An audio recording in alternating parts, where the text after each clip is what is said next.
Hey guys, Lawrence here, and this is a really weird angle because I want to get on the other side of the motherboard. So this is the Gigabyte Aorus AX370 Gaming 5 motherboard. I also have this baby.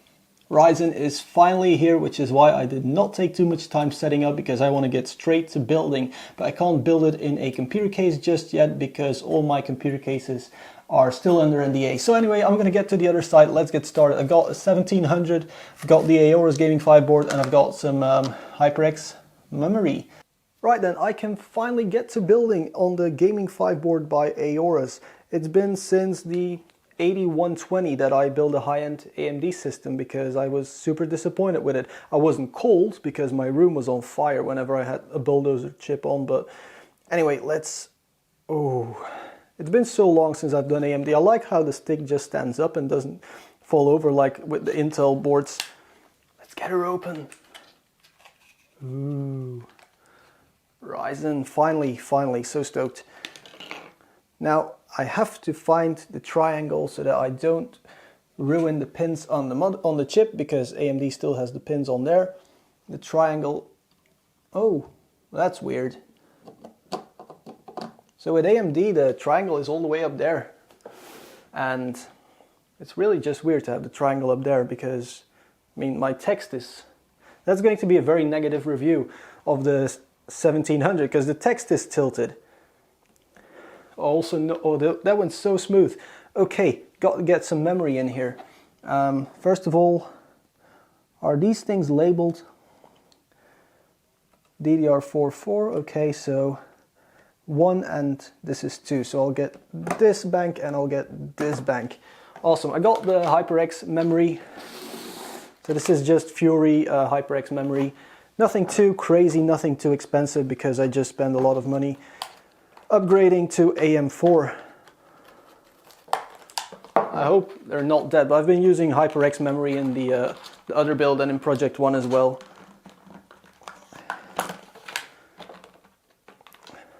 Alright, let's get it in there. It's actually pretty straightforward, yeah. There we go, that's numero uno. And now the second one. You can probably tell that I'm really excited compared to my other videos. Also, I don't have a dedicated bench table yet because, well, I wanted to get the Streacom bench table, but apparently they're so popular that I can't possibly get my hands on one. I'm just going to use the stock cooler because my D15 AM4 edition is in Germany at the moment. I contacted... Wait, this is weird. This is really weird. So, what? Guys, look at this. So, our standard cooler does not use the standard mounting mechanism. How weird is that? So we have just normal screws poking through here. Obviously, it's on manual focus, so I can hold it there and it's not going to autofocus. So, it's just with screws here, and this is just the old school clip system. That is so weird. Why is AMD doing that? Now, I am trying to do everything in one shot because Project 1 behind me is still rendering all the other AM4 videos, and I'm just trying to do it all as quickly as I possibly can. Which is why it may look like I rushed this one and didn't prepare, because, I'll tell you a secret, I have not prepared for these videos. I hardly know the specs on these boards and chips. Also, I'm just trying to fill some time while I unscrew these things. Why on earth do I have to do this? Why doesn't the stock cooler just clip in? That's the weirdest thing ever. And also I'm still a bit upset that the text is on sideways. Anyway, so it's very 2011 like. I'll boost the exposure just a little bit. So as you guys can see, there's actually threaded screws coming out of the back. It is attached there with the back plate. Actually, the back plate can just fall out like that. Okay, so now I have to get the back plate back on there. That's really weird. I have no idea why AMD does it like that. And it's more bad news. You see, this is a rectangle. So if I put this cooler on here, the AMD branding is going to be over here instead of like this, you know, the way it should be looking like this. it's actually going to be over here. So far, first impressions with Ryzen are incredibly negative.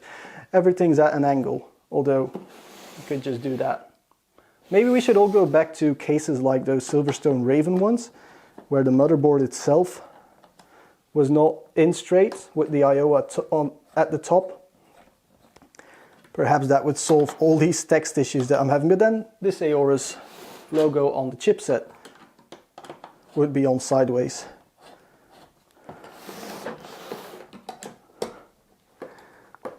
Oh, I've done the other ones too tight already.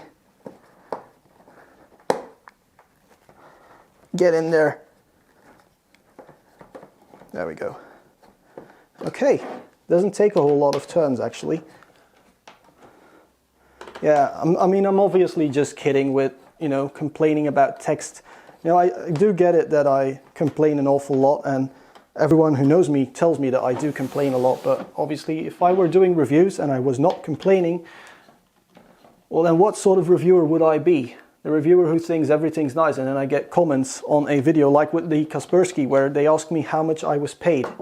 Top tip guys, if you're building on a motherboard box, put the board on there like so, so you have this little cutout here because you'll need that for the metal bits that stick out of your graphics card. So CPU fan 1 is the top.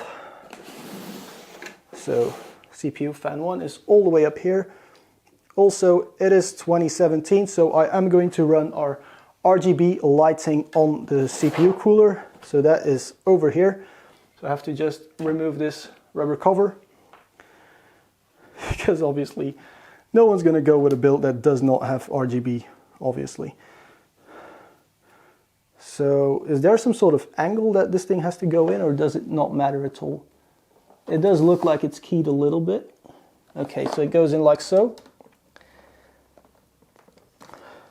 I kind of wonder if it wasn't possible to do that over the PWM from the fan itself, where they would just put an encoded RGB message on the fan as well. And then I also have to plug this thing in, which is difficult because it's not labeled. Okay, I'm guessing it'll just go on like so. That's pretty easy. Really ridiculously long cable. AMD fixed that. 5 centimeters is plenty. Because now I have to just... Doesn't look very clean, does it? Anyway, we're just testing if the system works at all. Let's just grab a video card. Alright then, so while I wait for the first couple of videos to upload to YouTube from Project One, because I do need the graphics card out of Project One, I'm going to start further building it. So I couldn't find an extra SSD because the other one died, so I'm still using the old hard drive that I used in my Zotac Z-Box video, which is coming live tomorrow, I think, unless if I rush one of the other videos first. I'm also going to use my old power supply, so this is Be Quiet, straight power. It's probably 5 years old. I mean, I'm using a lot of old stuff here. The hard drive is from 2011, by the way, so that should give you an idea. There we go. That's that power connector in. I also have to go and find the 8-pin. And then we're going to need this SATA power cable as well to power this old thingy. Let's grab one of the included SATA cables. There we go. I'll need one of these.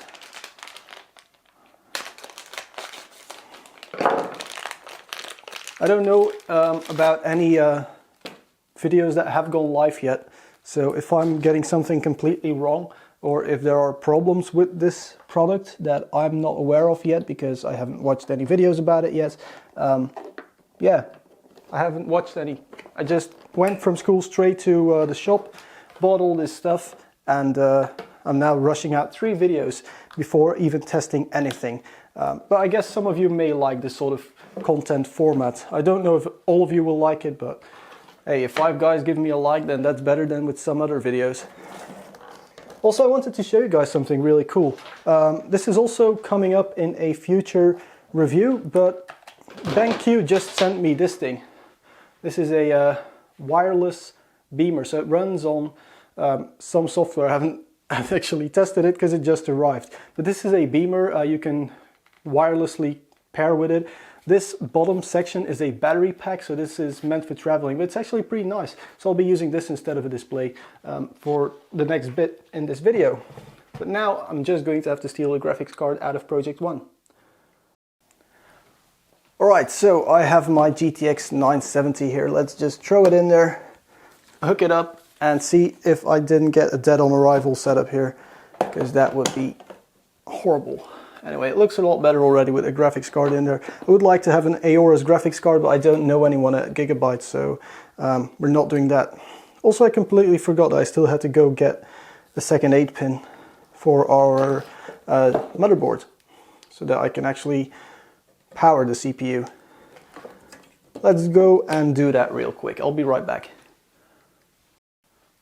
Right, I think I have everything. So let's plug these final cables in. It's cool to see that it's only a single 8-pin, you know. With the old AMD stuff, it was obviously a lot more power hungry than the Ryzen chips, and you would often need dual 8-pins. I remember, yeah, those were the days with the dual 8-pins, and it was just a total mess. Anyway, let's hook up a keyboard and a mouse. So I'm still using some old Microsoft equipment for that. So keyboard and mouse. Let's just go with whatever USB ports. They should all work, right? There we go. Click the switch, and I just need to hook up this little beamer. Alright, so first things first, there's a little power illumination button. I haven't actually charged this beamer yet, so I'm just kind of hoping that it's going to work. And then I need an HDMI cable, because obviously while my phone supports wireless display, AM4 motherboards don't. So let's just plug this thing in. And you know, that's why integrated GPUs are pretty handy. I'm also going to move the camera over here so you can see the RGBness.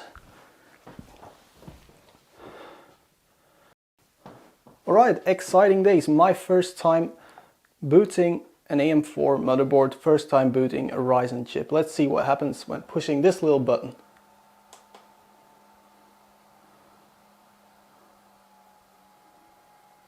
Woo, red lights, okay. I'm hoping these sync already automatically.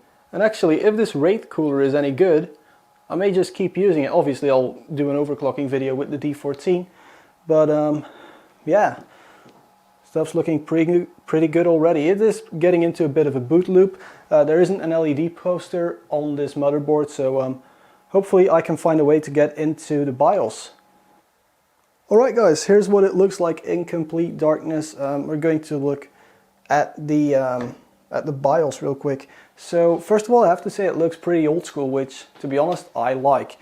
So right here it looks like we have some overclocking settings where we can just add more speed, which is nice. Let's just set it back to auto for now, because I don't really have the time yet, because I haven't eaten pretty much all day.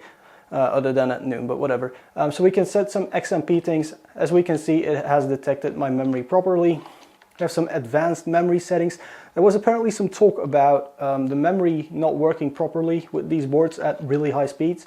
Advanced voltage settings, so for your overclocking. I have to say the BIOS looks really basic, like super basic. I hope Gigabyte is going to update this thing to look a bit more, well, new, because it looks pretty old school. This is where we can set our fan curves, so we can just set custom fan curve stuff like that for our CPU, probably as well for other things if we have them plugged in. Right now there's apparently no CPU temperature warning. So let's just set a warning if it exceeds 80 degrees, that seems reasonable. If you hear any noise right now, that is the projector, the BenQ GS1, not the Wraith cooler, because that one's inaudible. Really happy with the stock cooler so far. Not that anyone's going to use it. Anyway, we have our standard system stuff. I still have to set this. Oh, it's tomorrow. By the way, the 3rd of March is my birthday, so wish me a happy birthday if you're watching this tomorrow. Down here we have just our BIOS boot settings, so pretty basic actually. Peripherals, what's AMD? What is this? I have no idea what this is. Let's not mess around with it. RGB Fusion. Ooh. Oh boy. Now, at the moment, I'm really wondering if the red on... Oh boy. Oh boy. I know it's not perfectly in focus, but look, if I move this thing over there. Okay, this is the best thing ever. You know how I always say that RGB lights are stupid? And, well, I changed my mind. That looks pretty decent. I'm going to go back to red. It's nice that you don't have to like save it. And you can also have pulse mode. So you can make it pulsate, color cycle. Yeah, let's go with color cycle. Flash is probably going to give people a seizure again, like with the Fantex P400S video, but whatever. And then we just have the normal X or HCI handoffs, all that sort of stuff. We have our NVMe configuration because obviously you need it. Some chipset stuff. I just have to say the BIOS looks really basic, but I can just boot into Windows right now and it'll only take forever. Okay, I'll try to do this handheld without making it too shaky. So there are more LEDs next to the PCIe lanes. This is where our LED poster is, so it does have one. I was wrong when I said that it didn't have one. And then over here we have our RGB strips, so you don't have to swap out the plastic. That's great, it's really nice looking. And then we have our Wraith cooler.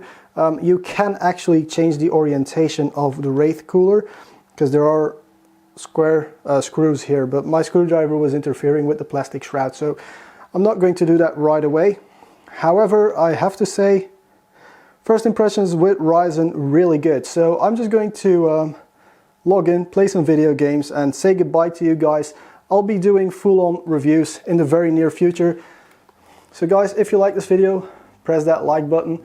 If you didn't, hit that subscribe button for when I make a video that you do like. If you want to get more frequent updates, there is Twitter, Facebook, and Instagram for gorgeous pictures of RGB stock coolers on the new AMD CPUs. Loving it so far. Also, if you want to support the channel, there is of course a Patreon link, all in the description below. For now, thank you very much for watching. I'm gonna get to testing and I'll see you guys in the next one.